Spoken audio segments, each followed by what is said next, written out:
I can't remember the last time I've shouted, "We are so back," this many times in one event. VTuber is Doki's desire to make some positive change within Western VTubing. I mean, she made this very apparent in her return stream. What are some of your events you want to plan? One event I really want to do is a big wrestling event with a lot of different indies and VTuber companies in NA. I think it'd be really fun. She wanted to put together a huge event for the West because Doki saw a gap in the market. But like, I feel like this is what we're missing in the English side, in the like Western VTuber scene, with like events that unite like different companies, different fan bases, indies, corporate, and everything. Just like smaller channels and big channels working together in like a very fun event. Instead of just inviting all of her friends, she decided to reach out to people she didn't know, no matter their channel size. This was made very apparent with Doki's first outreach being towards X Prism. Even though there might be small VTubers, I also want them to have a chance, especially with like X Prism. I was happy to invite them over. I think like X Prism was like the first group of people I invited. I'm very biased about this because I consider Nana as one of my online friends, and bro, homegirl ran with this opportunity that Doki gave her. I always say success is when talent meets opportunity, and how Nana played into that Gerard beef? The fact that Nana, a god tier songwriter, spent 10 hours in the studio whipping together a diss track from scratch and dropped it right before the match. And mind you, the timing was impeccable because this was peak rap beef between Kevin Lamar and Fuamoko. So VTuber fans were fiending for diss tracks. Look at these Nana stocks. God damn. Another storyline I really love was Holostars being involved with this event. Firstly, round of applause to Axel for getting Holostars onboarded with WrestleTuber. And like, also a huge shout out again to Axel for getting Holostars into the event like super last minute. I think 2 days before the announcement of the event, 2 or 3 days before the announcement of the event, Axel got Holostars involved. Because similar to Nana and X Prism's situation, many of these viewers were being introduced to these talents for the first time. And this works out perfectly because in the coming weeks, Holostars Vanguard is rolling out their 3D debut. And talking about Holostars, we can't forget about U-Man giving Betel an absolute ass whooping. Again, I'm pretty biased here because I spent tens of hours researching about Yusan for their documentary, but man, this was some Konosuba level of comedy. The fact that Yusan used the same model as their fake 3D reveal was actually pretty big brains. One side of the coin, you got the actual U-Rays, Yusan's fans that were totally losing their minds from this inside joke, to new viewers who are like, who the fuck is this Giga Chad, and why am I whimpering like Betel from this pure aura? Come on, me, baby girl.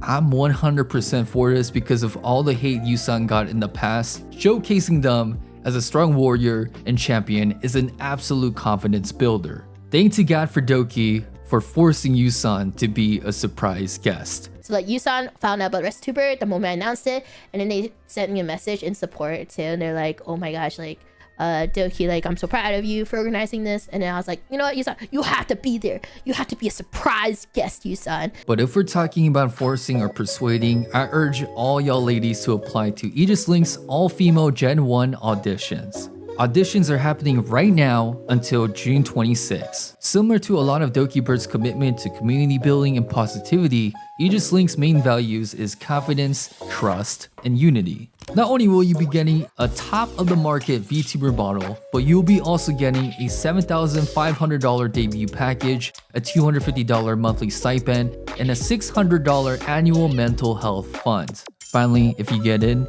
you'll be mentored by yours truly. For I am the Director of Marketing and Content for Aegis. You can listen to me yapping all day about why we should be creating a full generation of free Ren Elf girl failures. Apply now or get German suplex by U-Man. Talking about surprise guests though, we of course need to talk about Mint. I admit that last minute Matara appearance was dope, but holy smokes, I was losing my mind at this part. I mean, how this all unfolded was pretty insane.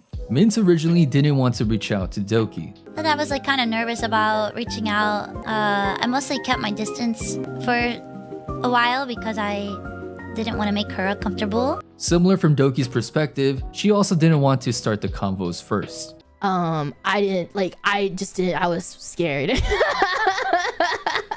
But things were really eating away at Mint, so she just decided to follow Doki on Twitter. Doki saw this and decided to follow back. Eventually, someone on Doki's management team realized the two were following each other on Twitter, and they felt compelled to email Mint to see if she wanted to join WrestleTuber, and even shared Doki's Discord. This snowballed into Mint reaching out to Doki on Discord, and the rest was history. Kept you waiting, huh?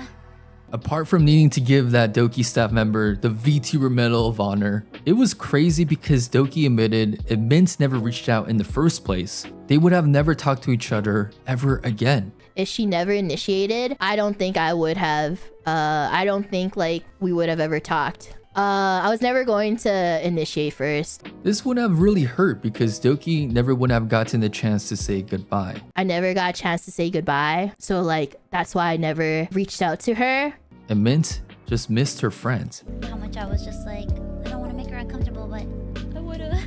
I was like, I miss my friend. Just seeing these two having the times of their lives and going through their usual Dumb and Dumber routine, it really seems that these two never missed a beat. And man, with these two teaming up for future events, you know Western VTubing will be in good hands. I remember Doki saying long ago that she felt she didn't fit in as a VTuber. Sometimes I feel like I don't fit in VTubing. I don't have a lot of worth when it comes to being a streamer, especially a VTuber. I have to work really hard to create opportunities for myself. But look at Doki now, at the helm of Western VTubing, creating her own lane, changing this space forever.